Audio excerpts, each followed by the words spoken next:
Hi, this is Garvey Campbell and you are watching Carnival 24. If you've been following Carnival 24 for the last few weeks, then you'll probably be aware of a few of our videos discussing the GI or geographical indication for Barbados rum and everything that's happened so far. During our time investigating the Barbadian rum GI issue, we interviewed Richard Seal, who's the CEO and master distiller of Foursquare Rum and is one of the 4 distilleries on the island of Barbados. And in our previous video, he was able to give us a detailed picture of what geographical indication is, what it means for rum production in Barbados, and how it might affect the 4th largest generator of foreign exchange in Barbados that isn't a service.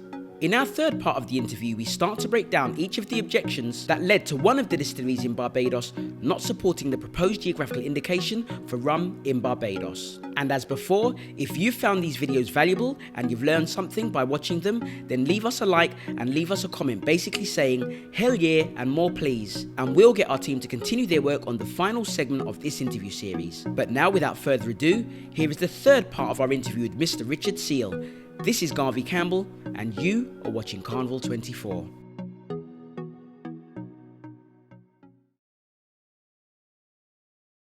So we were able to have a look at a document that we found that lists some of Maison Ferrand's WIRD's concerns regarding the most recent proposal of GI. And I'd just like to basically put them out there for people watching this, and also perhaps get some feedback from you as to some of the issues with each of these, because again, for the lay people or the people who aren't au fait with how it's produced, they may be unaware of how this might change their experience the next time that they're drinking rum from Barbados. So, number one, they want to expand the types of barrels that are used for the maturation process of rum. They want to employ or allow double aging, which basically means, from what I understand, an initial aging process in Barbados, and then the product is taken elsewhere and then undergoes a secondary. So to deal with them, so the first one, we've made it very broad in terms of the use of barrels. So Barbados rum is a lot like Scotch whiskey in the sense of not having a local source, local forest source. So it's always been imported refill barrels. So that's the culture of rum. It's one of the reasons why we age rum in things like Madeira barrels. 200 years ago, Madeira was all the rage in Barbados. It came in by the cask. So just like Scotch whiskey, we have this long heritage of, taking up an ex wine barrel, or in our case, it did include things like cognac barrels, and taking them out and said, right, okay, we sold all the wine out of that barrel, fill it out with rum. Mm-hmm. So what we've done in GI is basically said, any refill barrel from a recognized denomination. Right. So what that does is it gives you a bit of protection. It just means you just simply can't run out there and say, right, I'm going to cut down this mango tree and make a barrel. It has to be a cask that's used in a recognized denomination, because one of the most important things about that is sustainability. And I think here's another part I think people don't appreciate. If you're building a brand, you have to have a sustainable source of cask. So it's very easy to look back and look at the rum industry and say, oh, you guys all use majority bourbon cask. Well, so does Scotland, for that matter. But that's part of that is availability and cost. Because if I'm building a brand, you take like Appleton, it's a 1 million case brand. You can't build a 1 million case brand unless you have a reliable source of barrel. So when someone says to me, oh, well, I want a GI and I can just use any old wood I want. Sorry, no. You need to give us credentials. So if you think that Barbados rum could age in a mango tree, for the life of me, I never understand why you would not want to use your mango tree for mangoes. But let's say you're that stupid. You've got to come and show to us look, I'm going to plant thousands of acres which don't exist in Barbados of mango trees. You know, I mean, how many barrels are you going to get out of a mango tree? 2 barrels? You got to age the rum in there, show that it's going to give a rum of a good, in other words, you can't just say, write a GI, use any wood you want. We're not opposed to any particular wood, just show us the credentials. Right. So what we've done is we said new is only oak, because that's, again, it's safety. Refill any recognized denomination. So if Scotch whiskey tomorrow starts using Mulberry barrels, and Mulberry barrels are now have a sustainable cooperage, and so they can use them and they're getting quality whiskey out of these barrels, we can use them because it's now from a recognized denomination.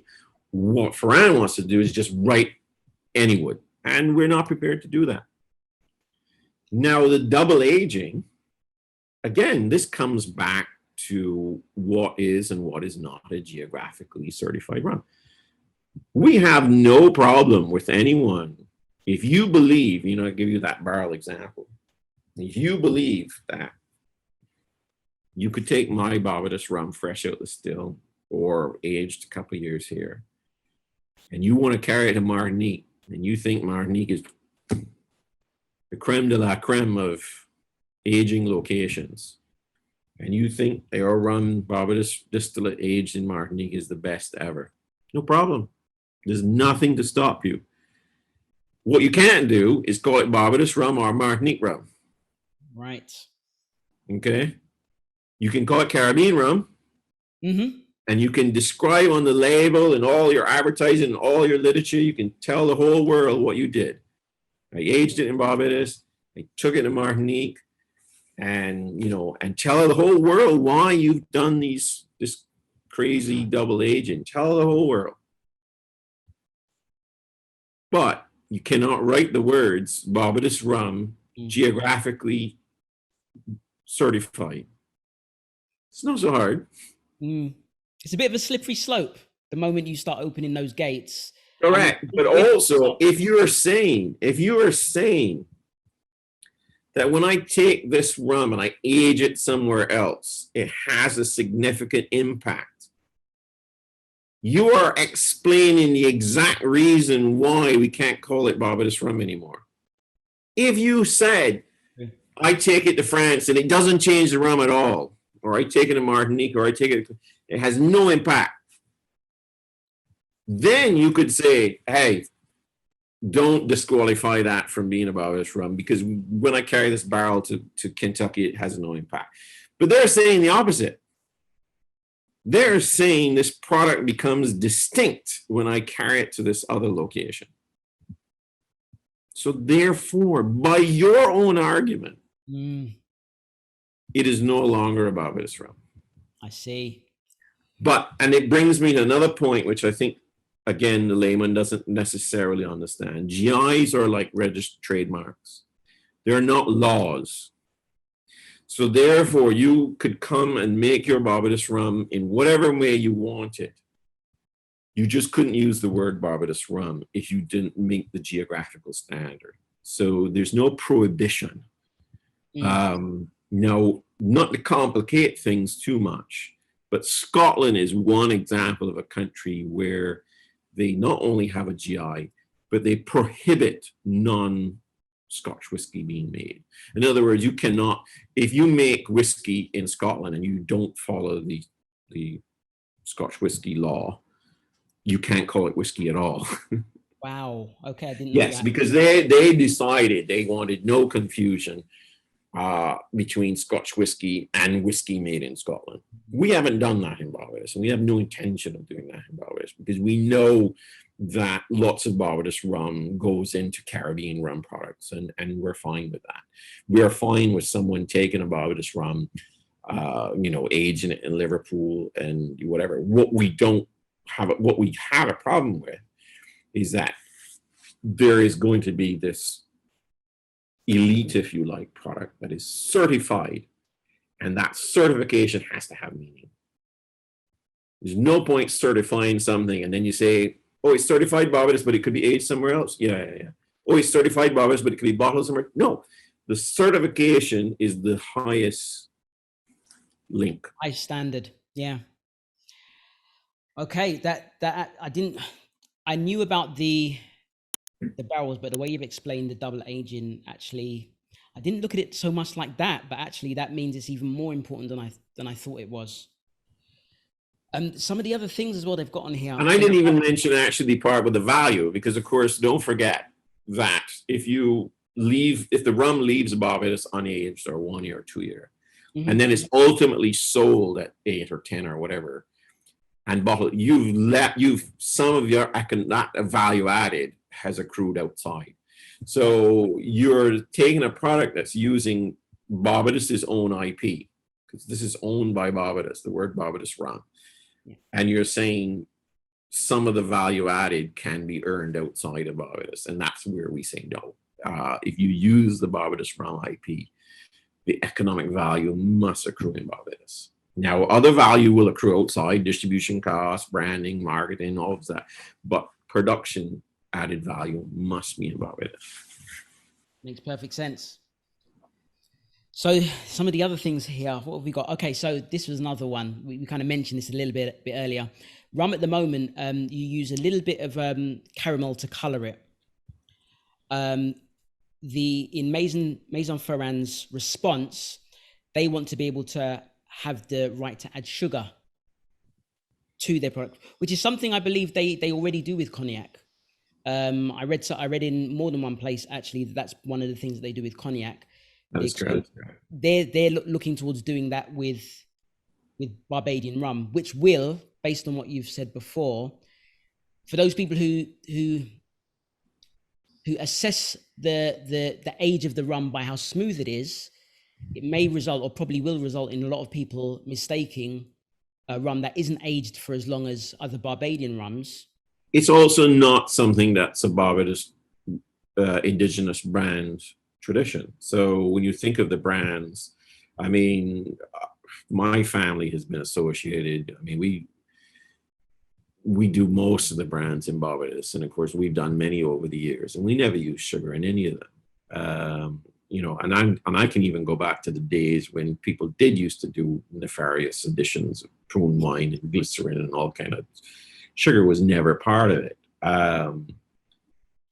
So it's not a Barbadian thing. And to the point when you mention cognac, this is the part that makes me laugh, because you're right. They were adding sugar to the rum that they would bottle, but they would always boast that this was a French technique. Now you can't have a French technique in a geographically certified Barbados rum. If you have been telling everyone for years that this technique you are using is French, well, immediately your product is no longer 100% Barbados or 100% Jamaican. And then when you look at somewhere like Jamaica now, because Jamaica was a very, historically very valuable rum, very successful category, they passed laws as early as the 40s or even earlier, actually outlawing the addition of anything to Jamaica rum. So they have always been very protective of Jamaica rum. And so again, NRJ are doing the same thing Ferrand are doing the same thing in Jamaica. They have, it's not part of the ratification, but it's been part of their discussions where they say, no, we want to add sugar to Jamaica rum. So, they're no respecter whatsoever of tradition. And as you say, it's one of these practices that if you don't do it, you certainly don't want to adopt it, because it's has a lot of negative connotations. So if you have managed, and no indigenous brand is engaged in the practice, no indigenous brand has survived is engaged in the practice for sure, because we produce them, I can tell you. So it's not something you'd want to. So it kind of nonsensical. I mean, the thing about a GI is that sometimes people misinterpret a GI with the historical link, that they think that anything that happened in history must be allowed. Well, of course, that's nonsensical. Champagne would come from Germany again. So, but you can't have in a GI something that doesn't happen. So Barbadian rum brands do not add sugar. So you can't write a GI less add sugar because we don't do it. So we do caramel. That's why we have to write in our GI that we use caramel color, because we do. So we don't have any choice on that. We would, to not have that in GI, we'd have to get together and say, listen guys, let's stop using caramel. But you know, that's not going to be a very easy thing to do. But so no, you don't start. Imagine, or let me give you the counter example. Imagine if Barbados rum was not using color. We would not write in our GI color level. We would then expressly prohibit it, because we'd say, look, we're not doing it, and we don't ever want to let it get in. Right. And that's what we're doing with sugar. We don't do it. Don't open this door. And they do mention history in this document, but I mean, based on what you're saying as well, I mean, their historical, it's not historical references are always not quite what they seem. Or what the other thing as well,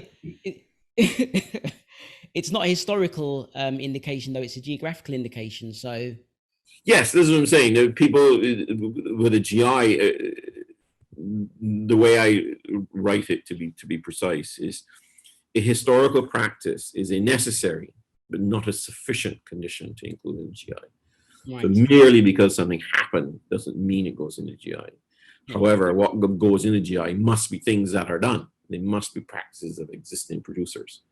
So you would not writing something that we are not doing. Right.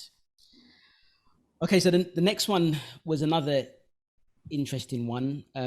They want to have latitude with regards to the water that's used in rum fermentation. Now, this was something that I did not, you know, all honesty, I had no idea how much water is a thing with regards to the production of rum. Yeah, I mean, you know, when we see requests like this, we don't really understand what the hell is going on, because water is a geographic link between the nature of the product and where it's made.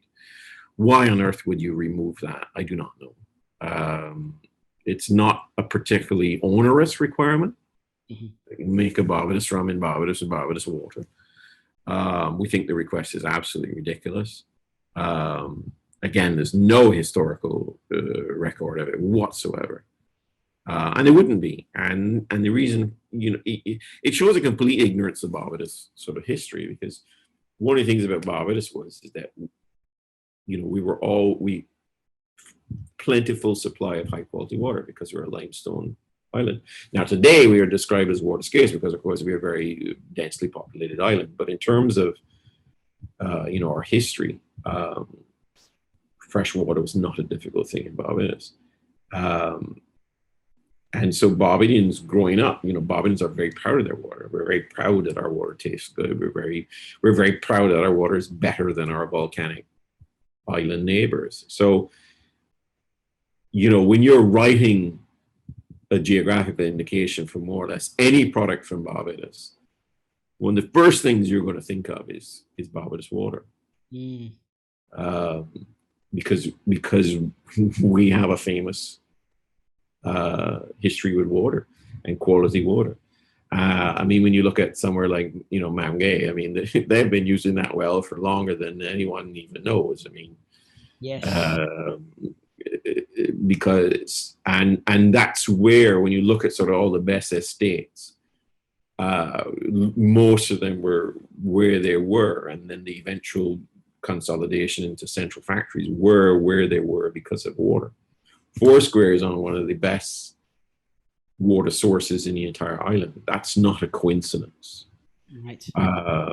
So the notion that you would write a GI and remove a requirement for Barbados water is to show a level of ignorance of our history and our culture that's just unreal. I mean, it's a sort of a snub, really. I mean, why would you do that? So this is one of the most mysterious requests that we know, because once you open that door and you say, well, no Barbados water required, I mean, again, it breaks the geographical link. So it makes it all that much harder when you go to the EU and say, Barbados rum is a geographically distinct product. And then they say, why? And your answer is, well, if you're Ferran, your answer is nothing, because they don't want the water. They don't want the local yeast only. They don't want the local bacteria. They don't want the local aging, they don't want anything exclusive. So what's your geographical link? What makes it Barbadian? Correct. Yeah. And that this, okay, so the next one is another interesting one. I read your entire article on yeast bacteria. Oh my goodness. And I was blown away. Again, I did not know how much of an interesting subject that is. The name of the yeast still escapes me. I tried remembering it, but I couldn't.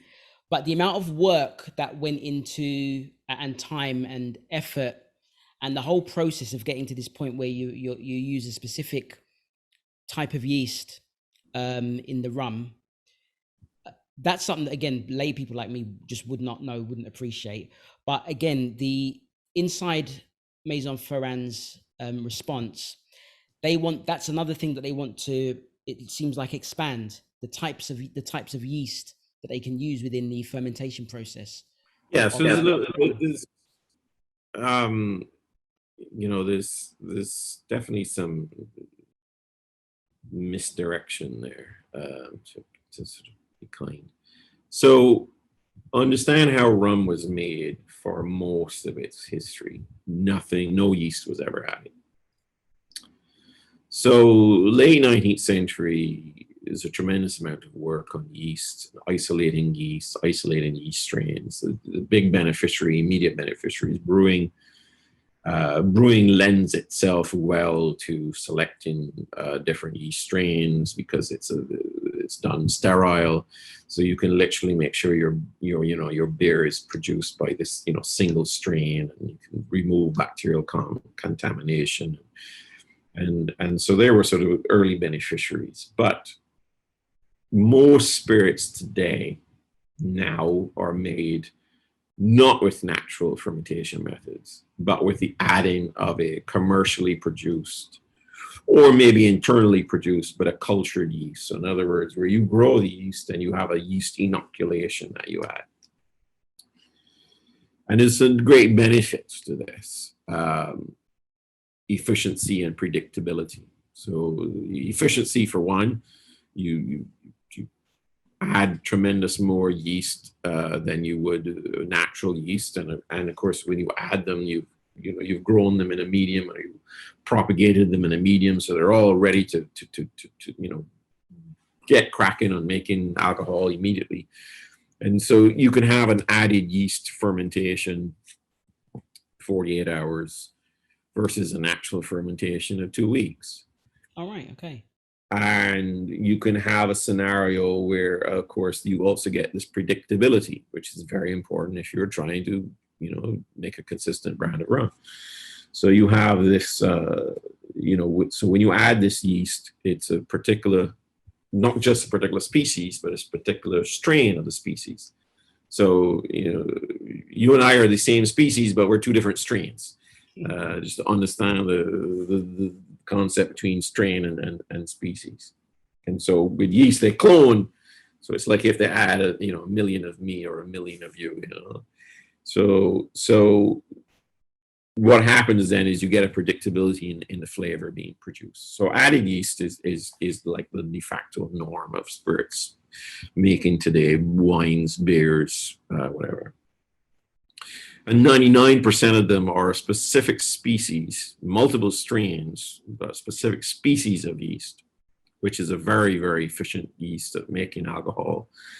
And it's a very efficient yeast at killing every other yeast in there. So, which is, in certain scenarios, this is highly desirable, particularly in beer, for example. You don't want any yeast in there that makes nasty flavors. You want only the yeast you add.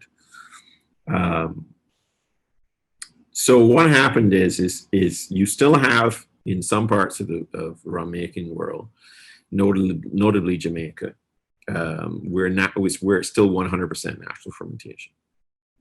And most of them, or this one species of yeast, cultured yeast, in millions of different, well, maybe not millions, but thousands of different strains, and all these different strains can work to make different flavors, etc. So all we've done in the GI, and Jamaica did this as well, it's very, very clever. They said, right, we've moved to this stage of added yeast, that horse has bolted, so we're going to continue to allow you to add that species of yeast, any number of strains you get, but any other yeast that you add, or bacteria, or not really add, but you cultivate, must be native. Right. You can, but you cannot run out and buy from a company, a yeast company, packages of dried whatever different species yeast commercially manufactured. Only that species, which is, as I say, that is literally a case that horse is bolted. You can never, it's a bit like color, you never get that. Genie back in the bottle, sorry for all these metaphors. But you can draw the line there.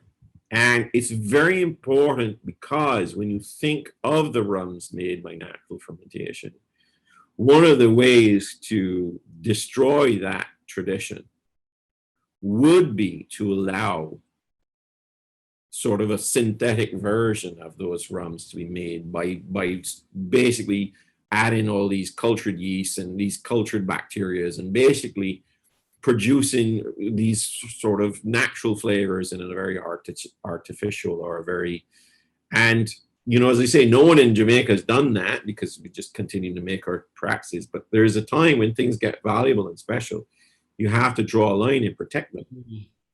And you know, we don't want fermentations where, like when you make a fermentation and you make a certain rum, let's say the rum comes off and you have a lovely pineapple flavor. You can trace that pineapple flavor to a certain ester. You can trace the production of that ester to a certain acid. And you can trace the production of that acid to a certain bacteria. Wow. But that bacteria arrived naturally. Now, we don't want a scenario where someone just goes and buys a can of this synthetic bacteria. Yeah. Oh, my rum came out with pineapple flavor. Well, you could have just was bloody well added pineapple flavor at the end. No. Yeah. So we want to protect these traditional methods. And so the way to do that is to say, right, yeah, we know we can't stop you adding the Saccharomyces cerevisiae, which is every whiskey you know, every brandy you know, every, you know, different strains, but let's draw the line there. Let's, you know, this natural fermentation. So natural fermentation was practiced in Barbados up to about turn of the century. And then it just wasn't commercially viable. I mean, that's what I say, you know, sometimes preferences are also influenced by our pockets. And, you know, the wonderful thing about Jamaica rum is they always commanded a premium pricing, even as a bulk commodity. And that allowed some of these wonderful old traditional methods to survive. And I think we don't appreciate how close they came to not surviving. I mean, when you think of Jamaica, it had something like 1898, it had, I think, 148 distilleries, all natural. Yeah. And you know, wow. today there's only, you know, 3 left that practice natural fermentation. I did not know that. I've read that. I think in the Caribbean, Martinique now I believe is the country that has the most distilleries. Yeah. Barbados, we had as much as 150 back, but a little further back, we were about 1850s. By the 1890s, we were well down. 1890s, we would have been less than 10. But 1850s, Barbados had 150 distilleries. I mean, they're very small. I mean, don't think of 150, you know, Foursquares in that case. Yeah, I mean, this is little stills, but still. And, you know, all of those would have been natural fermentation. So we practice natural fermentation at Foursquare, but it's a case of bringing it back. I can't say we always did it. And we would hate to see rums made by sort of, contrived methods to mimic the kind of rums that are made by natural fermentation, because natural fermentation makes a very unique style of rum. And, but it's a very expensive way to do it. I mean, it takes a couple of weeks, and it's a totally unpredictable way. So you remember I told you about yeast with predictability.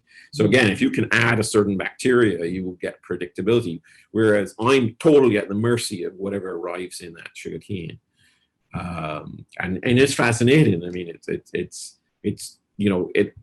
it's not the way to make the rum for your marketing guy who wants his brand consistent. You will drive him crazy, because there's, literally, the rum is literally different in, June than it is in February with natural fermentation. It's, it depends, when you're cutting the cane, which field.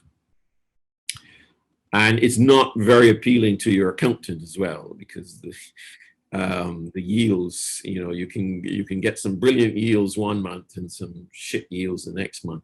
So you can see why that, added yeast. I mean, I could put myself in the reverse. So I'm a person who's grown up with, added yeast and molasses fermentations, and this is what I know. And then I go and I learn natural fermentations, and of course it's very fascinating, and I'm all wide-eyed at it. But you can imagine the reverse, that you're doing natural fermentations, that's what you know, and then someone comes along and says, added yeast. And suddenly your fermentation times come down. Suddenly your yields are consistent. Suddenly the rum you make is consistent. So you can put yourself 100 years ago and see how that added yeast salesman convinced you. I mean, you can see. So, but we want to protect these old methods, and they will all be corrupted and gone if you don't write things like GIs, and you don't write restrictions in GIs like no added bacteria. You have to do these things. We hope you enjoyed the interview with Richard Seale, and after watching our first and second part of our interview with Richard Seale, by now you should know how rum is made, what geographical indication is, and why it's important for each island to protect what their businesses and economies produce with GI. And if you want to see the third part of our interview, where we list and explore the objections of the only distillery in Barbados that objected to the proposed geographical indication for rum in Barbados and who is now seeking to change it in Jamaica, then remember to leave a like and a comment telling us more, please. And as before, if we get enough comments, then what we'll do is we'll continue to post these videos in 30-minute chunks, so that we can get it out there to you as much as possible. And don't forget to share this video with people who you know would really be interested in it, and let them know, because we believe geographical indication in the Caribbean needs transparency.